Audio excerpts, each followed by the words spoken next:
So hello, everyone. Feels a little funny standing up here.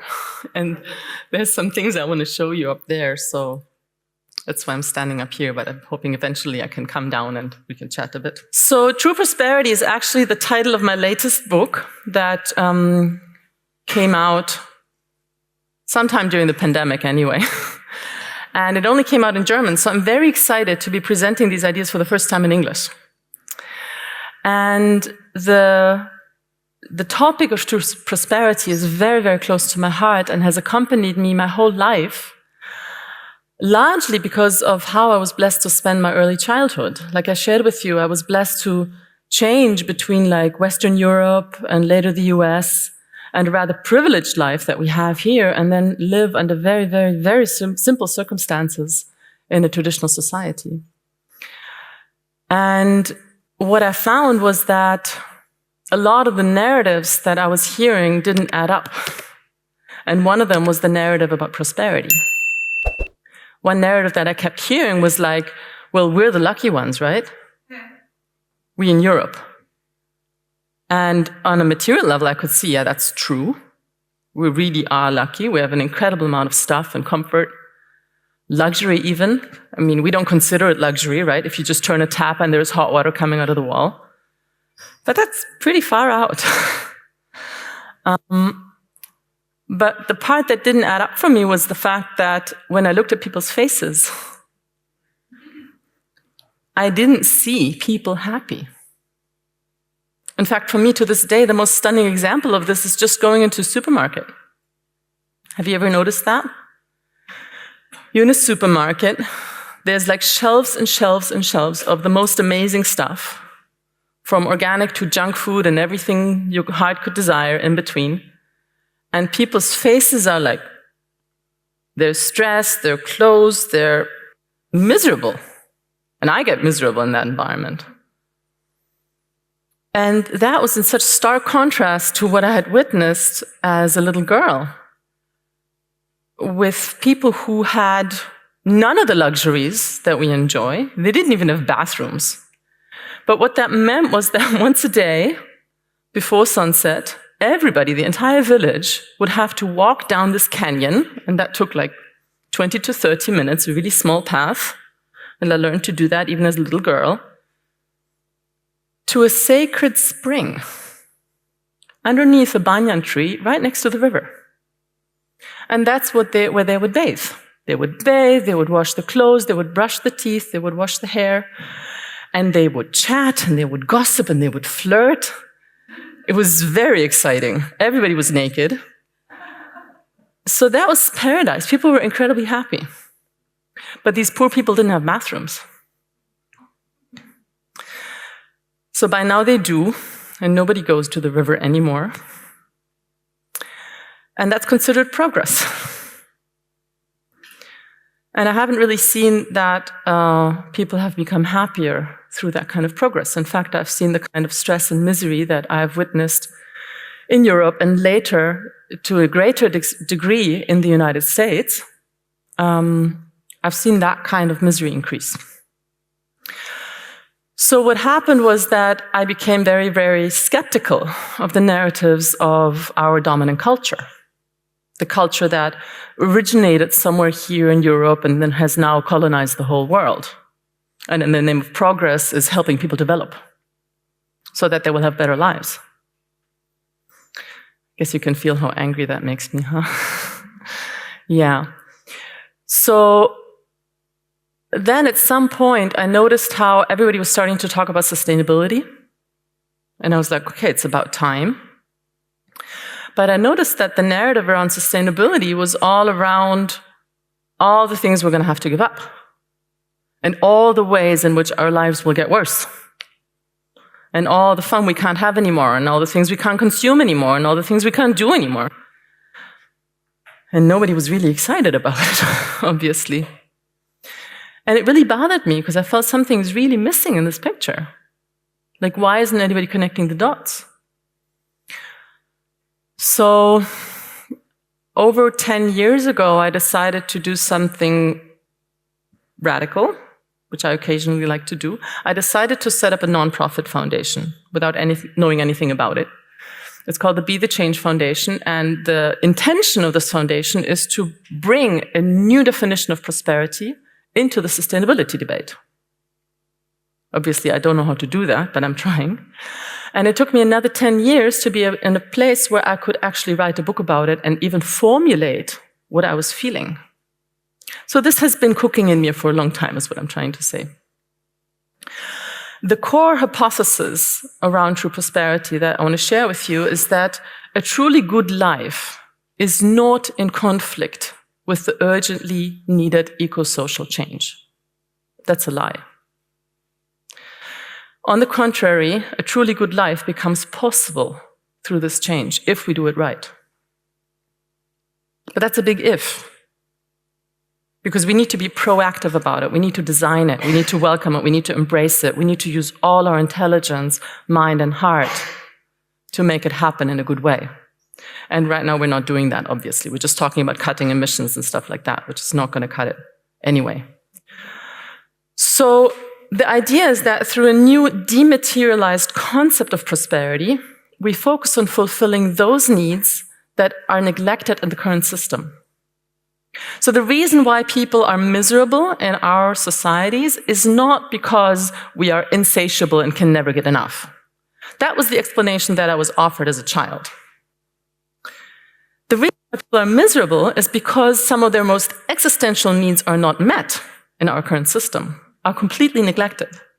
And these are needs that were met in the traditional society that I was privileged to witness as a child and in other traditional societies. Now, I want to be really clear that I'm not idealizing traditional societies. I'm not idealizing the Balinese society or any other indigenous society. Each culture has its own shadows and problems. Okay? Just to be really clear, because that's something we can easily go into, this romantic fantasy. I don't want to feed into that. But what I do want to look at is, okay, for thousands and thousands, 10,000s of years, people have developed local cultures that were in very intimate connection with the environment that sustains life. And that were very, very intelligent cultures because they really focused on meeting all of our needs, not just the material ones. And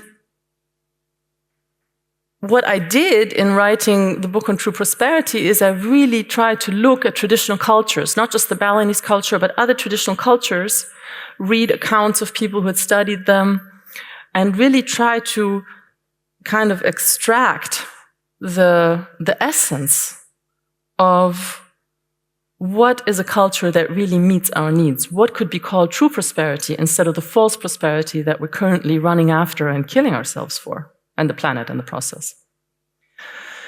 So the old model of prosperity that we're currently trapped in is a model that equates prosperity with property or ownership, right? So the more you own, the more prosperous you are. The new/old understanding of prosperity equates prosperity with connection. And we're going to go more deeply into this in the course of the workshop. What are we connecting to? What are we reconnecting to? And how are we doing that? And there will be an opportunity for each of you to reflect for yourself, how am I doing in that reconnection? And I'm sure you recognize a lot of this you've been working on in your own life, in your own way. And I'm hoping that this map will encourage you to do it more and to talk about it more and to be able to be more articulate about why you're making the changes in your life that you're making, where everyone around you is saying, like, you're crazy. You have this expensive education, you have this incredible career. Why are you giving it all up? Well, you have very good reason. So I brought some photos to illustrate my point. And these come from a tree planting initiative I started a couple of years ago. And it's a tree planting initiative. It's called Trees for Change. And we plant trees and we create jobs in some of the most underprivileged regions in the world. So when we started this initiative with the foundation, we got some photos to see these people planting trees. And when I started to look at the photos, I started to cry. Because I knew that these tree planting projects were explicitly targeting the most materially poor people on the planet. And the faces that I was seeing were faces like this. So just take a moment to look at that face. How often do you see a smile like that around here? And this is not to idealize poverty. Material poverty is cruel. It's not about idealizing it, but it's about acknowledging that there are people on this planet who have something that we've lost and learning from them, having the humility to learn from that. That's what it's about. So there's another photo. So just take a moment to really let that touch you, if you're willing.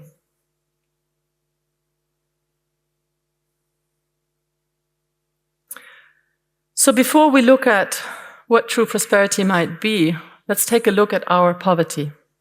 I know it's painful, but I feel it's necessary to wake up from our illusion that we are so privileged. So I'm going to focus on 3 symptoms of our inner poverty. And there are more, but these are 3 symptoms that I'm sure everybody can relate to. The first is the constant hurry and stress we live in, which is in a really weird contrast to the pastimes that we are addicted to. So on the one hand, we're constantly trying to save time. We're running frantically, trying to speed everything up, save time, save time. And then on the other hand, we really don't know what to do with that time. So we need pastimes. Just think of the word. It helps you to pass time. So that shows me that we have a really, really deep conflict with time itself. And with that, with life itself. Because what else is time? The second symptom, and we'll talk more about this later, the second symptom I want to address is loneliness. And there's an incredible body of research on this, because loneliness is a problem that has reached pandemic proportions. And this has nothing to do with the COVID pandemic. This was happening before the pandemic. This was happening before the lockdowns. Yes, the lockdowns didn't make it better, but at least it made us aware of how much we need connection, right? That was a plus. But there were studies, like loads and loads of studies, but one that really struck me, or like several studies that showed this, that not only are the elders in our society very, very lonely, but even more the young people. And that really pained me. Because at least I still had this idea of, when you're young, you go out, you party, you have friends. A lot of young people are very, very lonely.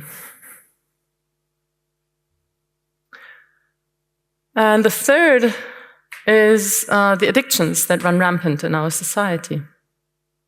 And there I'm not just talking about the addictions that, we know to be problematic, like alcohol and substance abuse, but I'm also talking about the many addictions that are not even considered to be problematic, like the addiction to success, status, and career, the addiction to making more and more money, or the addiction to constantly buy stuff we don't need. In fact, that's considered healthy behavior. If you make lots of money and then you treat yourself, right? You're contributing to the economy. That's good. That's the desired behavior, but it's actually addictive. And it gives us a very short kick in the brain, like the reward system gives like a hormonal, and we're addicted to that. We all are. And the problem is that for the capitalist system, that is actually a super successful model. Like the more it can get us addicted, the better the system works. So I want to go a little bit deeper into the whole poverty thing, even though it's painful, before we go to the prosperity. Okay? Bear with me. Thank you. So I want to look at some hidden drivers of our poverty, because this is not just a coincidence. This is not just magically happening, but there are drivers in our societies that drive this poverty. And we need to become aware of these drivers in order to be able to change them, because it's a systemic problem. It's not an individual problem, even though we think it's an individual problem, right? You have all this stuff, you have all this privilege, and you're unhappy, and you think it's your problem. You need to meditate, you need to go to psychotherapy, you need to do yoga. forget it. Yes, that helps, but it's a systemic problem. It's not your personal problem, okay? So the hidden drivers of our poverty, one way to look at it is the take, make, waste approach. And I'm sure many of you have heard this. This is usually talked about in the context of extracting what we call resources. So we go to a natural environment of great beauty, maybe, usually, and we take whatever resources we want from that environment. And then we make something out of those resources. And then we use that briefly, and then we waste it. And the more quickly we go through this, the more successful we are according to our current systems of measuring success, economically, of course. Yeah? So economic growth is this process done as quickly and effectively as possible, and we're still working on speeding it up. But that's not the only take, make, waste process that we have at work. This many people are becoming aware of, but there are other take, make, waste processes that I want to look at that are less in our consciousness. And this is on a social level. This is where the loneliness comes from. So what we do is we take the natural human connection, human community, human families, human support system, and we increasingly turn it into a service. So more and more, the need for human connection is being met by services, which is incredibly convenient, you know, because if your mother-in-law is just difficult, just hire a babysitter. You know, you don't have to deal with her. So short term, it's a really good solution, right? Long term, it means that we're wasting a lot of people. More and more people are being sorted out of the system. More and more people don't have any more friends, or they don't even feel they can go out and reach out to anyone. They don't even feel they can be a nuisance to anyone, because they will be sorted out. They will be replaced. Now in Germany, I came across a new service, relatively new, I think, professional cuddling. You can hire someone to cuddle with you. Isn't that fantastic? Yeah. Would be a line of work for you, maybe, huh?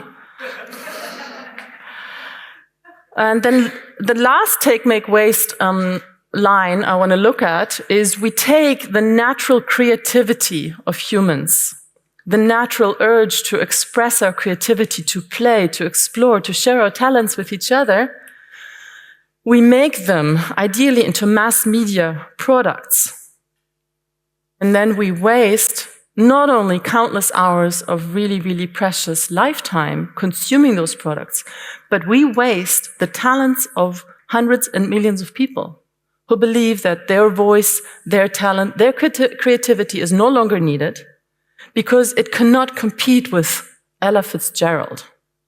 Like, any of you can pull out your smartphone and you can listen to some of the most amazing singers in the world.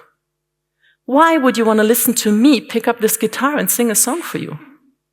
I'm automatically competing with the likes of Ella Fitzgerald. Why would I even, try to dare sing a song for you? Let's just, put her on and we listen to her. But it's not the same thing. So this leads to a great poverty culturally, and a great poverty in people's hearts and people's lives. And all of this registers as progress and success in our current measurement systems. And again, whenever you hear politicians talk about what we need to do to address the current crisis, one thing is for sure, we need economic growth. Yeah. And it's the driver of our inner poverty, and it's very important to be aware of that. So let's look at 5 dimensions of true prosperity that I want to suggest to you. And I want to be really clear that I don't think this is the gospel truth. I think this is just a suggestion. It's a model to start a conversation, okay?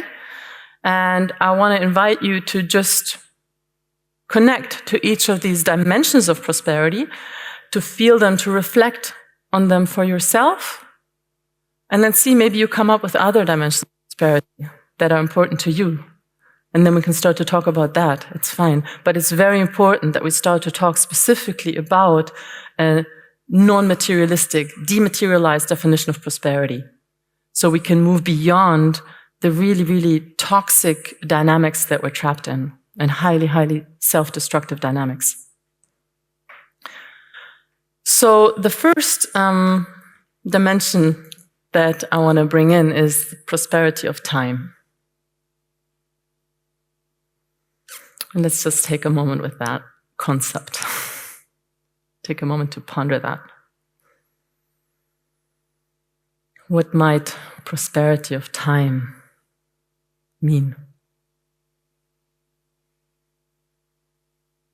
Maybe you want to take a moment to close your eyes or just lower your gaze and just turn your attention inwards.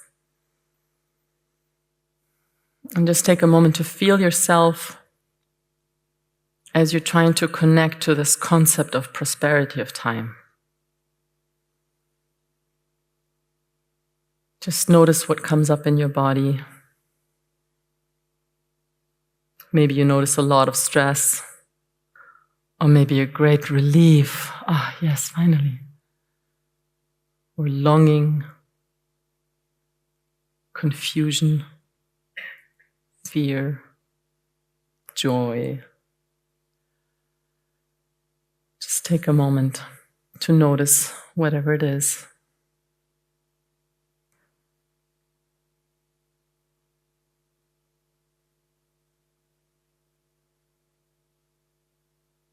Okay, thank you. And in a moment we'll go deeper. Just wanted to give you that opportunity to just feel it without me saying too much about it. But now I do want to offer you a definition of prosperity of time. And the definition I want to offer is that we can enjoy the phenomenon of time without fighting against it. Would be one aspect of prosperity of time. So we're no longer in a place where we need to constantly try to save time or try to accelerate time. Like when you're waiting for someone, right? You're trying to, are you there? Why isn't he here yet? What's going on? Wasting my time. Actually, you're wasting your time, right? You're waiting. Why are you waiting? Why aren't you just there? But we can't, because we're so conditioned to time is money and time is really precious and you better use it wisely and you better not waste it. And what happens when we can enjoy the phenomenon of time, that we fall into harmony with time and its natural cycles and rhythms. Because this is what you will notice. The industrial age has really alienated us from the natural cycles of life. So increasingly we're trying to turn the night into day. And most of us sleep way too little. And we try to make the day longer and longer and longer and to be more and more productive and to get more out of it. And so what would that be like if you could fall back into harmony with your natural rhythm, which is the natural rhythm of life, where there's a space for night and a space for day and a space for being really active and a space for really relaxing and resting and regenerating. And then, of course, there's a cycle of the seasons. And there's all these different cycles that if we allow ourselves to relax into them, we notice actually it's fine. There is a wisdom in that. There's a wisdom that there's, for example, a pulsation between your wish to connect with people and be really, really close and social and a wish to withdraw and be by yourself. And you can just allow that to flow more freely. And then we do not need to rush, or we are not dependent on pastimes like making time go by, I don't know. Increasingly, I see adults like on their phone playing little really, really silly games just to make time go away, I think. I don't know. So when we're in harmony with time, we don't need that. We can just enjoy each moment. So I want to give you a time of reflection for yourself about the condition of time in your life, about your relationship with time. and about how prosperous or poor you are with regards to time. So just take a moment for yourself, and later I will also give you some specific suggestions on how you can cultivate prosperity of time. Do that in a moment. But for now, just take a couple of minutes for yourself before we go into some sharing about it.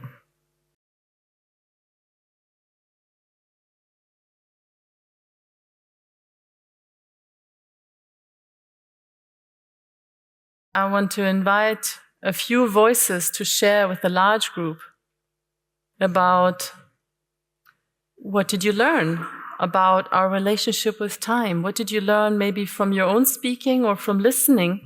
Do you help me pass the mic? And does anybody want to share?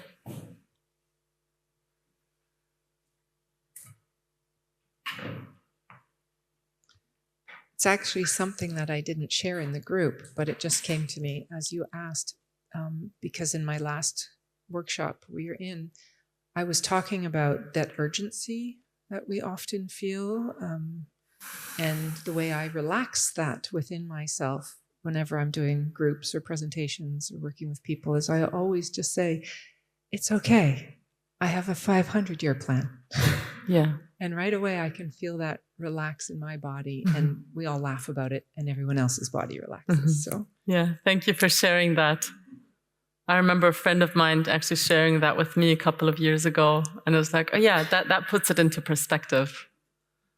Good. Okay, anyone else? So for us, there was a lot of discussion about doing versus being. So like this, taking a lot of things into our lives. I think every one of us has experienced that in some form. And then on the contrary, just being and like letting it emerge from the moment, whatever wants to come up. Yeah. That was beautiful. Yeah, thank you. Actually, there's a connection between what you two are saying, because sometimes when I share about this, there's people who are like, yes, I get you, but you know, it's like 5 minutes to 12 or 5 minutes past 12, and we have to save the planet, and how are we going to do it if we all just relax? And well, we're not going to do it by rushing, that's for sure, because that's just going to keep us trapped in the same state of disconnection. And we need this breathing and just pausing to be able to connect. And then we will connect to that place that I was talking about this morning, right? Where the answers can emerge and we can really be the change.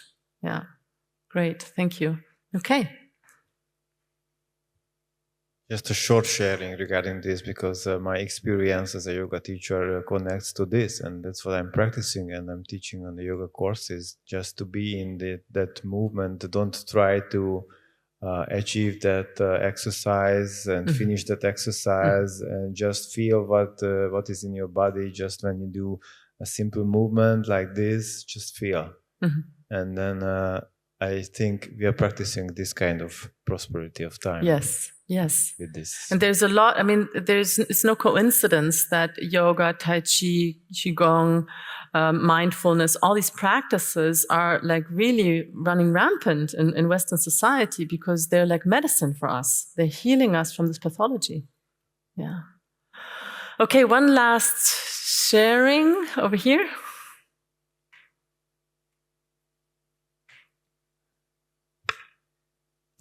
Interesting talking about time. I ran out of time sharing my time. And really noticed how, in explaining the use of my time and how crazy it sounds. And it's like, so I can hear how crazy it is in the talking of it. Yeah. So why do I do that? Yes. And at the same time, when I go into nature, like suddenly time takes on a whole different dimension. And I look at the trees and I look at the changes every day. There's a slight change, but those trees have been here so many years before me. And so it's this really warped sense of how crazy making I am on a daily basis.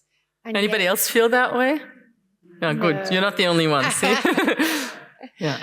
Anyway, I just find nature is a great extender of time. Yes, yes. Thank you. Thank you. So picking up on that, I want to bring in the wisdom of the ancient Greeks, The ancient Greeks had a great wisdom about time, and they had two gods with regards to time. I don't know if anybody knows this. One of them is the god Kronos, and Kronos is the one who like governs linear time, like the time that you ran out of in your sharing, right? So I said 3 minutes, okay, it's done, over. And it's important to be able to work with linear time to get anything done. But if we're completely caught up in linear time, there's no space for the second god, which is Kairos. And Kairos is the god of the opportune moment. And Kairos can only come into our life when there is space, and when we are present, and when we give him space. And that's like, in another tradition I learned, this is linear time and vertical time. And vertical time was like this timeless, eternal zone that we enter in yoga or mindfulness or in nature. And we really need both in our lives in order to come to a more healthy place. Yeah, because if we're just running Chronos, we become completely sick. So I have some suggestions here that I want to share with you, because many times people are like, okay, so how did you do it? Like, how did you change this in your life? Because a lot of people are really trapped in this, right? And we have like really strong conditionings that keep us running. Like, for example, if you're really busy and you never have time, it means you're important, right? Yeah, so someone who has, like, often people will say this to me to compliment me. Like, I know your schedule must be so full. It's meant to be a compliment. And I'm actually, well, actually it's not. And I take good care that it's not. Doesn't mean you can book it all up. But I just find that interesting that we live in a culture that suggests, well, if you are important, then your schedule must be very full. So it's also about changing that notion, because there might be really, really important things to do with your time that are not about a full schedule. Yeah. So some suggestions for cultivating prosperity of time. Let's go through them together, and you might want to take some notes. I'm also going to share these slides with you, so you don't have to write everything, but there might be something that strikes you now. One very important step for me was to redefine when a day or a week is full. So is it full when every 15 minutes is booked? Or is it full when like half of each day is booked, and then you have half of each day to spontaneously see what wants to happen? And make sure that you have unstructured times and idle times, and that they're a natural part of your daily life. You will find yourself becoming more effective through it, not less effective, because of Kairos finally having an opportunity to play with you again. Second suggestion, practice pausing regularly to do nothing but focus your attention on this moment. I hope you're all doing this since years, right? Just a gentle reminder. Third suggestion, what in your life can you let go of to live more prosperity of time? It does mean letting go of things. Like you said, no, we're used to packing our days so full, and there's so many things we could do.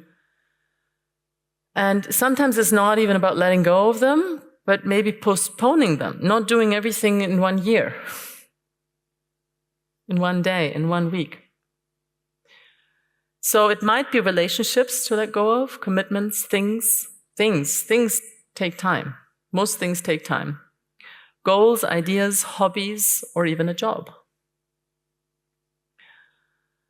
4, declutter. Consider the things that surround you. What things support prosperity of time, and what things don't? Most things take time for us to use in the first place.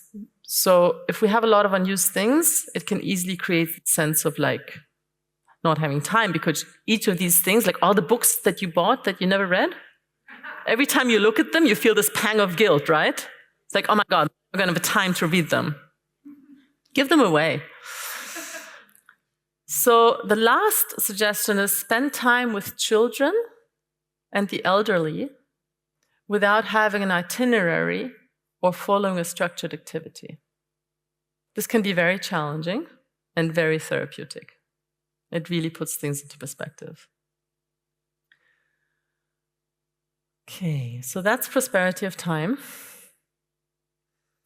And next I want to go into a dimension of prosperity that is closely related, and that is the prosperity of relationships. And again, I want you to take a moment to just feel into this prosperity of relationships. What does that resonate within you? What could that feel like? Okay, so before we go deeper, I want to offer a definition, or the attempt. One aspect is that we have people in our lives who support us and whom we support.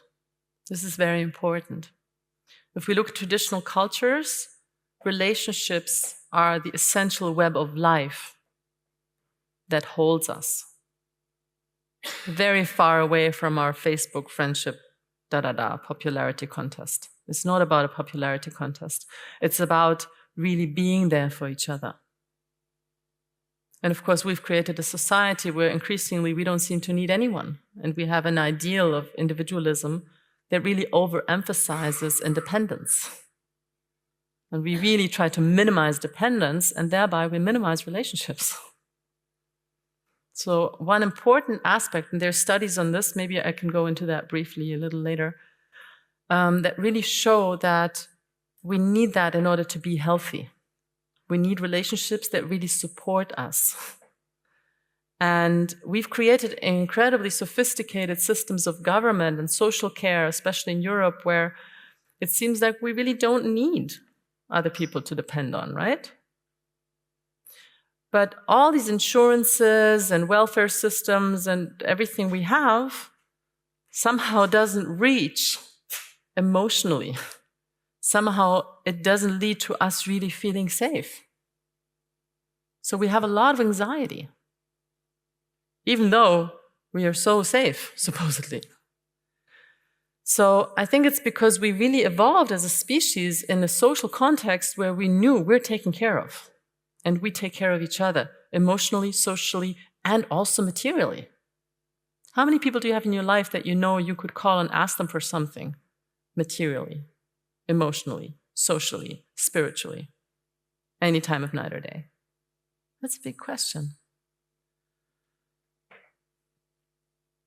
And we live healthy relationships where we can be ourselves. Very important. So it's not just about the quantity of relationships, it's definitely about the quality of the relationships. Okay, so again, I want you to take some time to reflect on this in your own life. You might find yourself a very, very prosperous person, or you might check in with yourself and find actually there's room for improvement there. So just take some time, take a couple of minutes to have an honest check-in with yourself on this.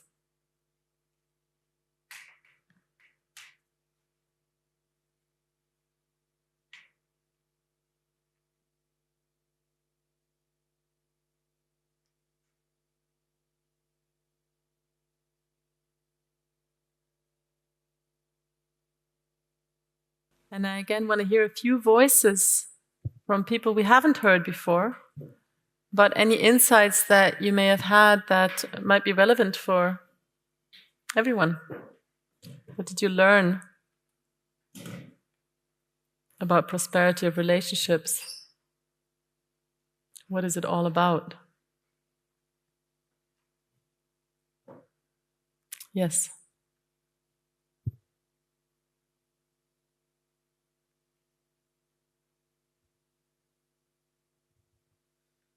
It dawned on me again that your relationship with others should be a clear reflection to the relationship with yourself, or it. Yes. I find it always infinitely amazing that I come to these places like this and I meet people for 2 minutes and I feel more bonded and connected than some of the relative friends that I've had for years, which proves again that I call it the timeless, authentic being self. Yeah. Doesn't need all of that stuff, and it just wants to share with its non-dual self in all its authentic ways. Yeah. So yeah. And for that we need safe spaces, right? Yeah. Thank you. So. Yes.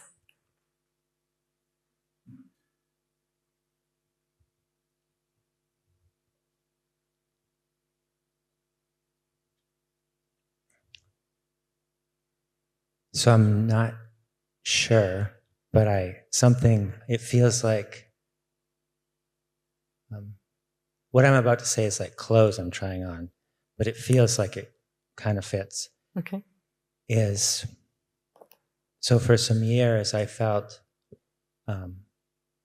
a not prosperity, like a lack of, like I really wanted more community and also a really beautiful, strong romantic relationship. Yeah. And in the last few years, I haven't really been feeling that, and it's kind of confusing. It's like, well, I don't exactly have those things, but why am I not in the same way as before? Mm-hmm. And what it sort of feels like is like I was living in thought land. That's true, like in abstract land. But the bottom of abstract land is falling out, and I'm falling into this moment. And in this moment, it's like intimacy all day. Yeah. And so I have to actually go into my imagination today to have a problem of not having enough intimacy. Wow. And the imagination is not holding me. I'm falling through it into life. And then... Wow. So it sounds like you had like really clear concepts of what prosperity of relationship would look like in your life, even though you didn't term it that. And those concepts apparently died somewhere along the way. And you're waking up in a different reality of prosperity of relationships. Yeah, it just feels like Thoughtland, the floor of Thoughtland. Yes. I'm falling through it into here and now, and in here and now. I need to go back into my imagination to have the lack of intimacy. Yes. Thank you for sharing that. Beautiful. Okay, one more person wants to share? Okay, first let's go here. Actually, I have not shared that with the group because the realization has just come right now that, for example, for me, relationships are also very much linked to how safe I feel. Yeah. And before that, I think I felt much safer when I had many more relationships, friends with more quality time in my life. And this is just some realization that for me, it very much connects with my own safety, feeling of safety. Yes. Thank you. Yeah. Maybe just to pick up on that briefly, one of the things that really struck me in doing research for my book is that the loneliness in a society correlates with the inequality in a society. So the more economic inequality we have in a society, and you might be aware that inequality is at an all-time high right now around the world and in many societies, also in Europe. And this correlates with many, many, many factors, and one of them is loneliness. And there's some really fascinating work that was done by a British team of professors. And they wrote a book about, wrote several books, but the book that really fascinated me was called The Inner Level. And there they went into exploring why that is the case. Why economic inequality leads to loneliness.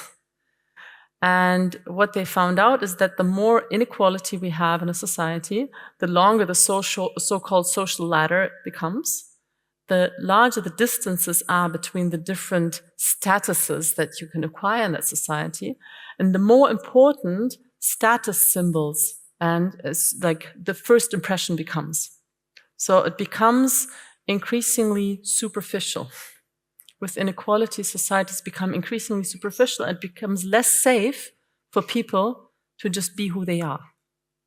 And that's why people become lonely. So it's not just you that safety is important. For all of us, safety is important in our relationships. And one of the things that they found in studies, the study I was referring to earlier, is that really, really close-knit communities, obviously they have a very high level of prosperity of relationships. And they have like this way of living that I also know from the Balinese, where they're always in each other's lives, you know, and it would drive us completely crazy. Like we could never live like that. But what I realized, like if you're like 24/7 always in each other's lives, like you're not going to be able to do a lot of hiding, right? Like you know each other. And also it's like you're just part of this clan or whatever it is, and that's it. You have to deal with it. And in some ways that's super annoying, but in other ways that's also very safe. Yeah. And there's really fascinating studies that show that these close-knit communities, there's hardly any heart disease, which of course is one of the major issues in the wealthy nations. Yeah, and they checked for like smoking and diet and all those factors. It wasn't that. It was the closeness of the relationships. Yeah, pretty fascinating. Okay, let's hear one more voice.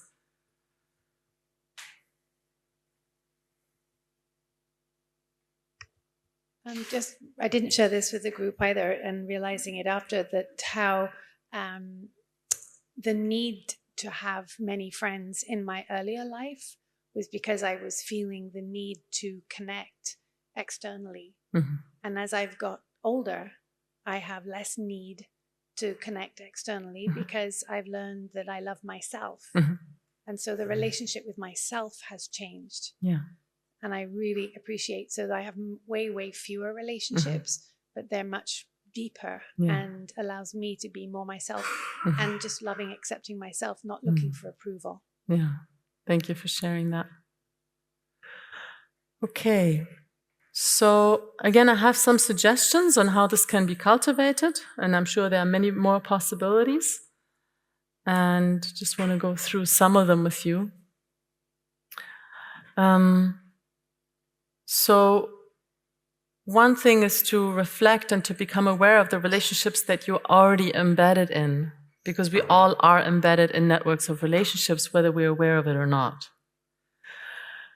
And then also to check which relationships really nurture you and which are just about status and, you know, being someone and knowing someone and consuming together and all of that. And where do you experience community and belonging?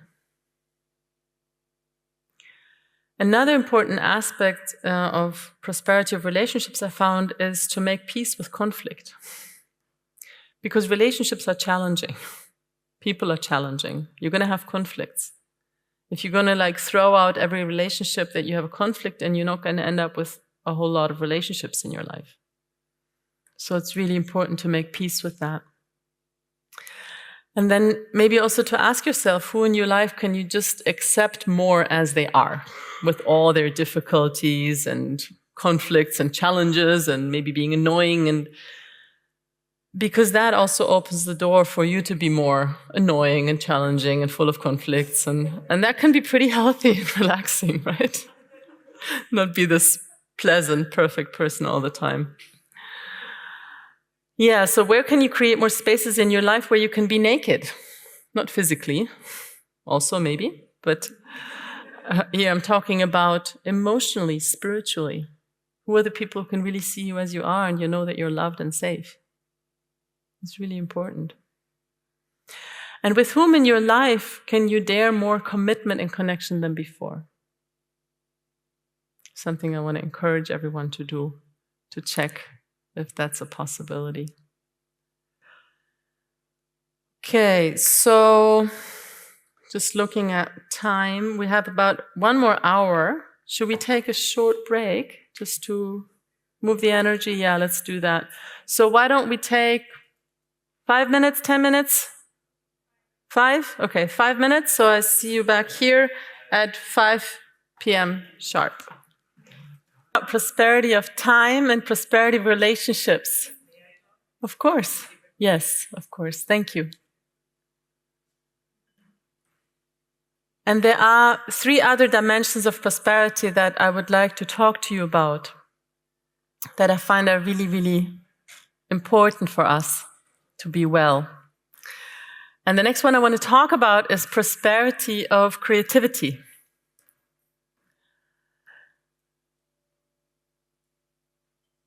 And prosperity of creativity is really about how we live our life. It's not just about the arts. I'm talking about creativity in every arena of life, in every moment of life. So before I say more about it and offer a definition, or the attempt of a definition, again, I want to invite you to take a moment with this idea of prosperity, of creativity, to feel it and to see, like, how does that land in you? What comes up? What could that be in your life? Where are you with that? Just take a moment to feel it.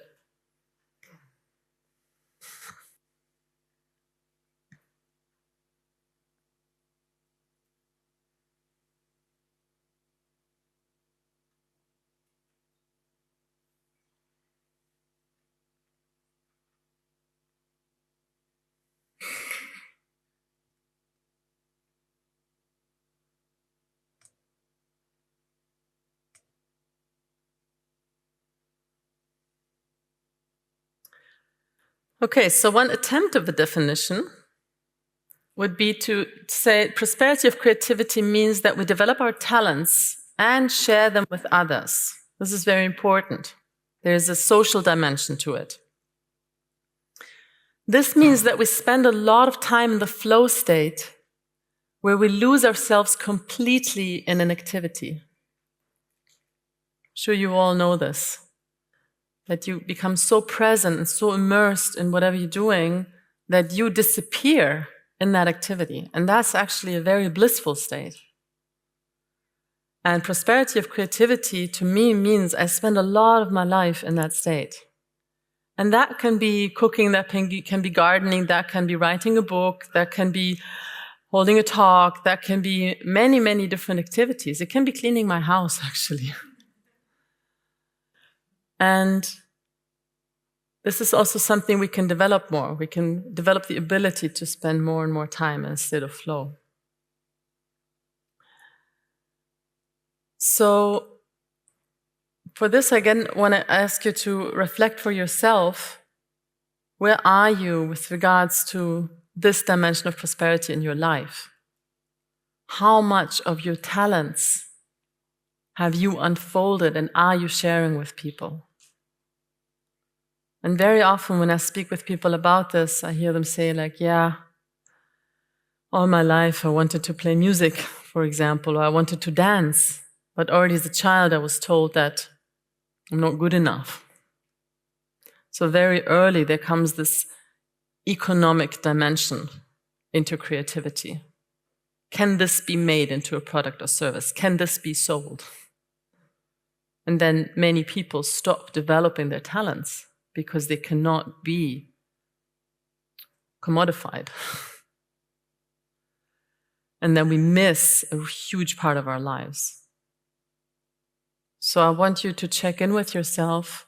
What are the talents that you have developed, and what are the talents that maybe you have not developed for that reason? What are those gems in you that are really waiting to be seen and to be trained and to be shared, to be explored? And that can be a scary place. So just take a moment for yourself to explore that. And once again, let's hear a few voices, maybe people we have not heard before. What did you learn about prosperity of creativity from listening, from sharing? Mia?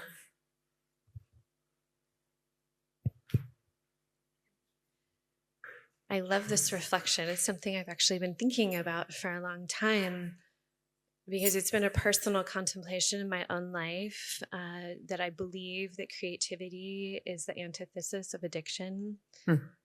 And so because I was in recovery for a long time, I've always had sort of my eye on how am I filling my time? Am I filling my time with generative things? Because creativity to me is generative. And it's filling my soul, and it's like creating more eros. Or am I filling my time with something that's taking my eros away? And so I find creativity very linked to how I fill my time. Yes. And how I feel. And I always feel like there's more room for creative prosperity. And it just feels like a much more beautiful, compassionate way to view this current paradigm of the way we're conditioned to be filling spaces with things that aren't nutritious. Yes. Thank you, Mia, for sharing your wisdom on this. Yeah, beautiful. So I just want to pick up on that. Actually, there's kind of a magical triangle between the 3 dimensions of prosperity that we've just explored. So there's time, relationships, and creativity. Now, if you have a poverty in relationships and creativity, you're going to find that there's not prosperity of time in your life. Time will be a burden, right? So you need prosperity of creativity and relationships in order to experience time as something beautiful. Similarly, there is a connection between relationships and creativity. Relationships need creativity to really be nourished, and we need relationships to really develop our creativity. We can, for limited times, we can kind of compensate. So, for example, the really creative introverts during the lockdown, they were like, this is great, right? Anybody feel like that? Yeah. So, forget about the rest of the world. We can just be creative, right? But then comes a time when you really need to move back into connecting with people. And similarly, we can compensate kind of a lack of creativity with a really rich social life for a while. So I kind of regard these 3 as a kind of a magical triangle, and we really need to look at them in connection. Yeah, because we need time in order to develop our creativity, and we need creativity in order to fill our time in a beautiful way, and we need time in order to develop our relationships, and we need relationships in order to really enjoy time. Yeah, so they're all connected. Great. So anybody else want to share about creativity? What did you learn? Yes. Okay. Thank you. So I just bring up an argument we discussed in the group, and now it's referring to what you said. It was your question. What is the difference, or what is it, the creativity in doing and the creativity in being? Mm-hmm. And so we were wondering and talking about what is this creativity in being. Mm-hmm. So that's just our idea. So my spontaneous answer would be that creativity cannot be done. It's something that arises out of being, true creativity. And in a flow state, we actually experience whatever is emerging as something that is just happening rather than something we're doing. That's when we're really in a flow state. So there's no conflict between the 2. Yeah, thank you for sharing. Okay, one last.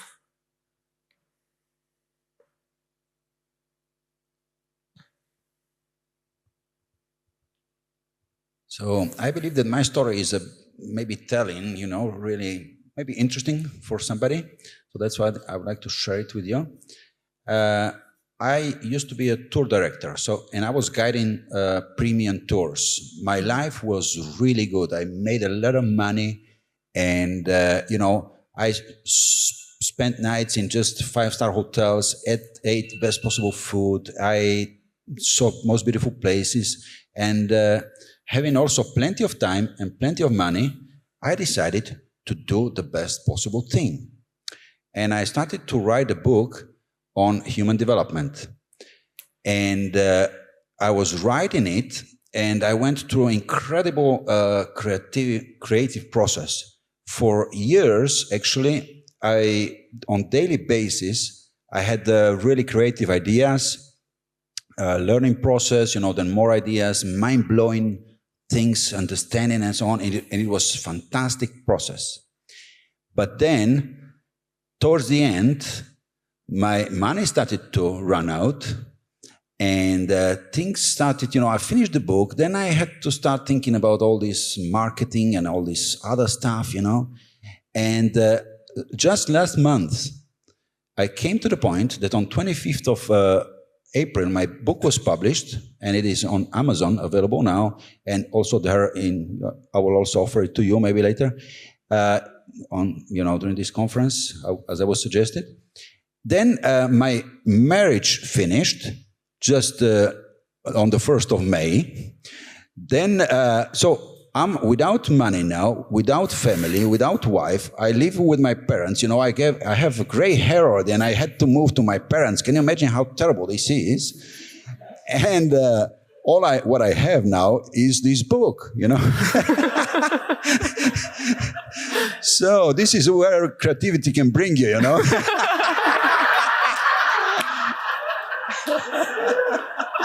Thank you for sharing. You look happy for it. Okay. So let's look at some suggestions for cultivating prosperity of creativity. I'll go through this briefly because there's 2 more dimensions I really want to look at with you. And I don't want to keep you too long. So one suggestion is to question our media and culture consumption. To see whether we're really passing the time with what we really want to do, or if we're just filling time, killing time, as we often say also. And what would happen if you would consciously limit the time that you spend consuming media? What is it that you always wanted to do but have always put off, thinking that you're not good enough, or you don't have time, or there's other people who are much better, and da-da-da-da-da? Yeah? Might be a good time to pick that back up. Also, do you allow yourself to be creative or artistic out of pure joy like a child? Without thinking about, like, you know, can this make money? Is it worth it? Do you let others share in your creativity? Do you allow yourself to be bored? Very important. And do you love your work? So these are some questions to ask yourself. And again, I'll share these slides with you. Okay, so let's move on to the 4th dimension of prosperity, and that is spiritual prosperity. So again, let's take a moment to breathe with that.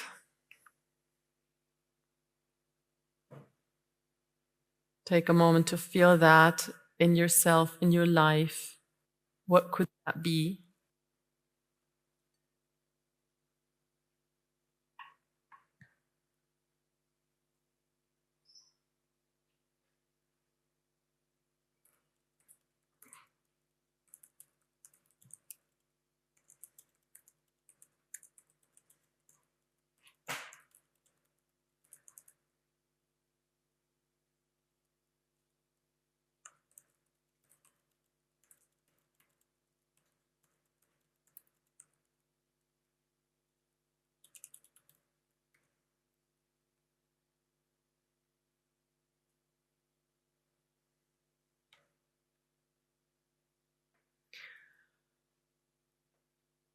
So again, I want to offer a definition. The attempt, this was the hardest one for me, to be honest, to try to define that. So one indicator of spiritual prosperity is that you experience yourself as part of a universe that makes sense. Even if you can't put it into words, but some place in you knows you're part of a universe that makes sense.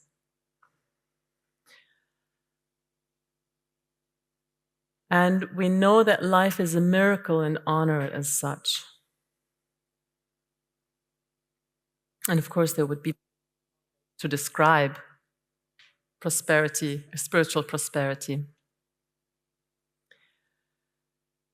So the way I came up with this dimension was I really reflected on the many, many indigenous and traditional cultures that I had the privilege of visiting and studying and reading about and learning from. And I realized every single one of these cultures had a rich spiritual tradition. Every single one of these cultures had ceremonies to again and again connect us to this, because apparently it's part of being human that we lose touch with this again and again and again. So we need ritual, we need ceremony, we need practices to again and again come to our senses and remember this and to reconnect.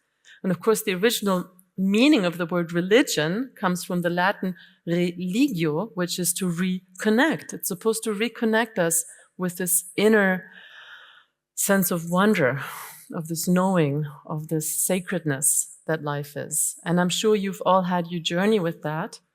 And I want you to take a few minutes to reflect on that before we again go into sharing about it.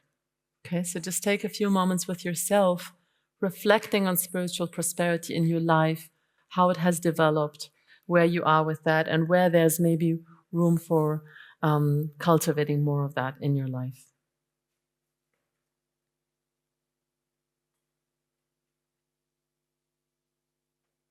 Then again, let's hear just a few voices about spiritual prosperity. What did you realize? Maybe someone we haven't heard from yet. Anybody? Now we get to all the really shy people, right? That's becoming really tough. Hello.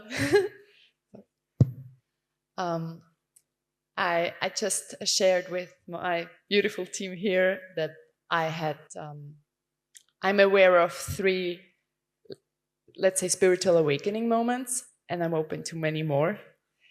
But one of the one that was the most touching for me, and that was without any ayahuasca or anything. I was at home alone in my apartment in Egypt by the time. And it was when I realized that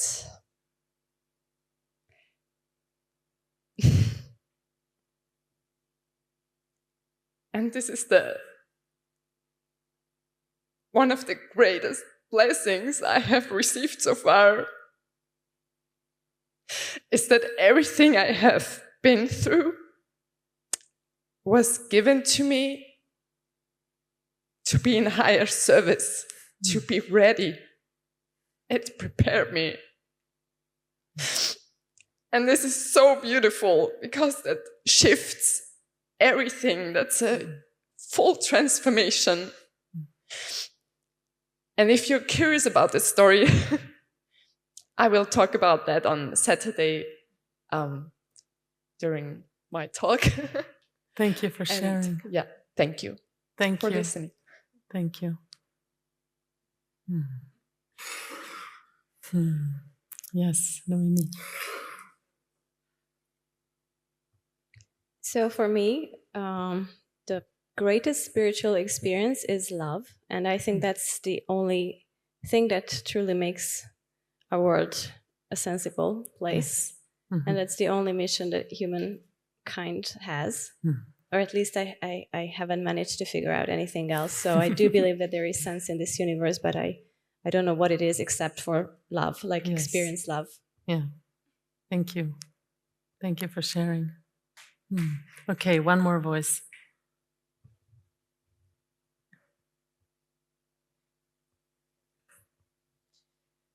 I was sharing with my friends over here that I remember that when I was a child or a teenager, I had a strong connection to something spiritual, not religiously, but kind of I closed my eyes and I saw lots of colors, or I woke up and I realized that I have been dreaming kind of with mandalas and these things.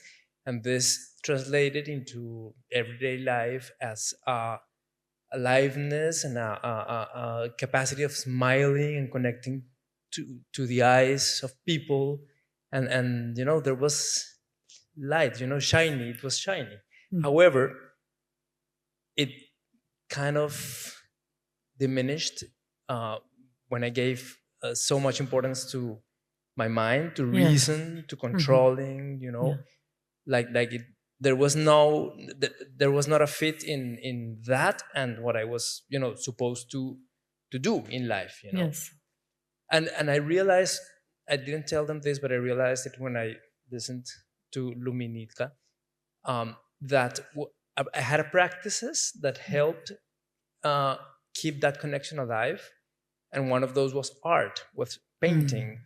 Because when painting, I realized that I was connecting to that and like making it real, you know, bringing it down, sort of.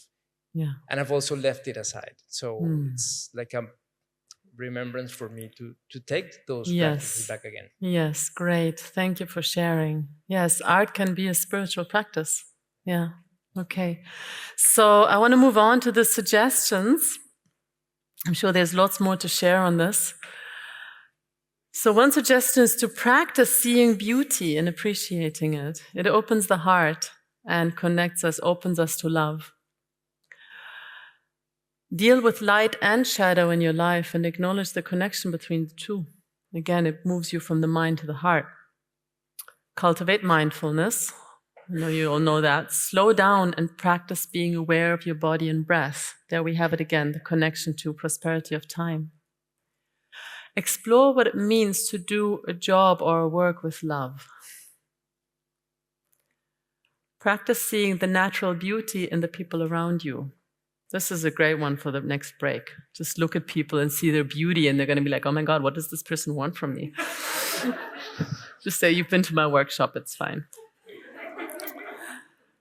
And then cultivate your own inner connection by practicing your intuition, inspiration, and heart intelligence. That's where your inner guidance comes in, that you really need, especially to navigate these really, really confusing times. Beyond VUCA, we learned yesterday, right? Bani is the new term I heard. I don't quite remember what it stands for, but we need that inner guidance.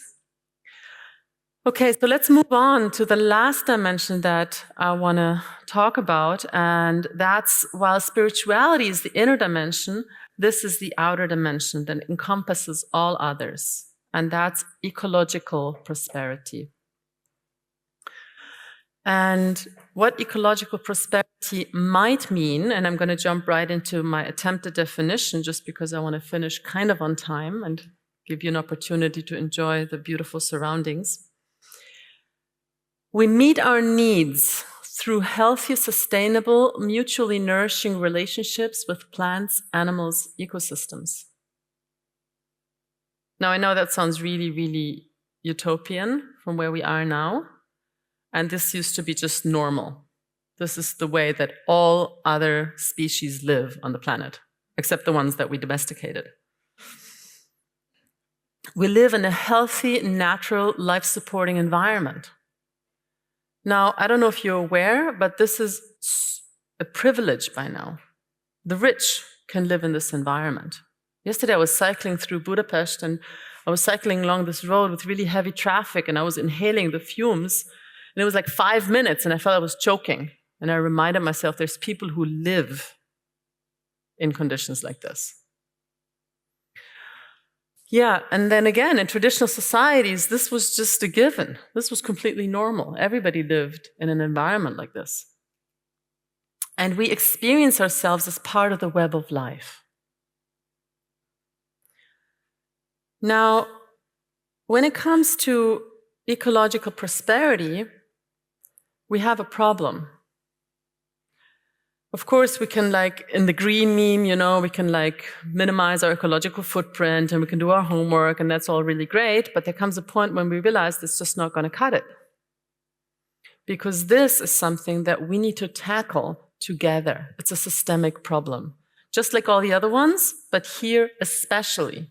You will hit your limitations very soon trying to live a lifestyle that fulfills this. And it's very painful to hit that limitation, so most of us choose to just pretend it's not there, right?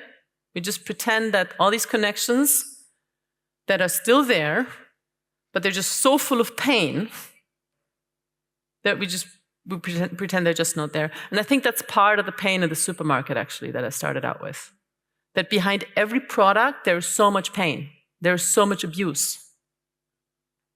And we don't have the beauty of like picking that apple from the tree. You know, that moment of connection, that moment of receiving a gift from life that nourishes you, gone, boom. Yeah, the apple is packaged and you have to weigh it and put a sticker on it, and it looks perfect, but yeah. So there are things that you can do. Actually, I'm missing a slide. There are things that you can do individually, and we're going to look at them for a moment, but there is another slide that I want to show you because it just shows the magnitude of this transition that we have to go through and that we are going through, whether we like it or not. And this is a graph that comes from a book by Peter Senge, one of the pals of Otto Scharmer, as many of you might know. And he wrote a book years ago called The Necessary Revolution, which unfortunately didn't get so much attention, but I really liked it. And this graph is inspired by the work of Jared Diamond and his book Collapse, and talking about why civilizations collapse. So what this talks about is that all of us were born into what Peter Senge and Jared Diamond call the bubble of the industrial age. And a bubble is whenever a group of people develop some kind of shared illusion about how the world works. Yeah, and we all know like the .com bubble, or there's like real estate bubbles where people think there is like this imaginary value to some companies or some properties. And then at some point, like what happens with bubbles is that they grow. You have rapid growth, and then eventually they burst. So the problem with the bubble of the industrial age that this has been growing for a while, rather rapidly. So no one alive, at least in our part of the world, even remembers what it was like to live without it. So we think this is normal. And we think that the world works according to these rules. So in the area of energy, we believe that fossil fuels are the source of energy. And with regards to food, we really think that it's really smart to have a global production. With regards to materials, we think it's completely normal to have immense waste. Remember the take, make, waste thing? With regards to variety, we believe standardization is really smart. Like in the industrial age meant standardizing so we could go into mass production. It's more effective. And with regards to social well-being, we believe that economic growth, profit maximization is the way to go. This is the paradigm that we were born into. The problem is that the natural world or the real world that is outside the bubble functions very differently. And there you see energy, of course, the only energy source that we have is the sun. Food production has always been local in natural systems. We have zero waste. The way that nature handles variety is diversifying because it's smart, it's creative, it's fun, it's resilient, it's beautiful. And the way that social well-being is assured in ecosystems and also in traditional societies is through relationships. Okay, so very different paradigm. And the reason why I love this graphic is because it shows us what's happening. What's happening right now is that this illusion is bursting and we're experiencing, and that's why we're like, ah, and all the systems are going like this and we don't know what's going on because we're getting in touch with the greater reality that is outside the bubble, and we have no idea how to live in that reality because all our systems are built assuming that this is how the world works. And it's not true. So what we are facing is the necessity to transition all our systems from here to here. And it's possible, but we have to do it. This is why he called his book The Necessary Revolution. So as I said, that book was written, I think, 14 years ago. We still had a lot more time, and we haven't really made that much progress. And I do think it's a great map, again, to understand where we are and where we need to go. And again, you can do this also individually. You can try to transition as much as possible, and it's going to make your landing a lot softer. You can try to mobilize your community, the village that you live in, the town you live in, to transition. And a lot of people are doing that. You can try to transition your company. We can try to transition the whole economic system. And a lot of people are working on this. Yeah? But we need more people to be working on this more effectively. Okay?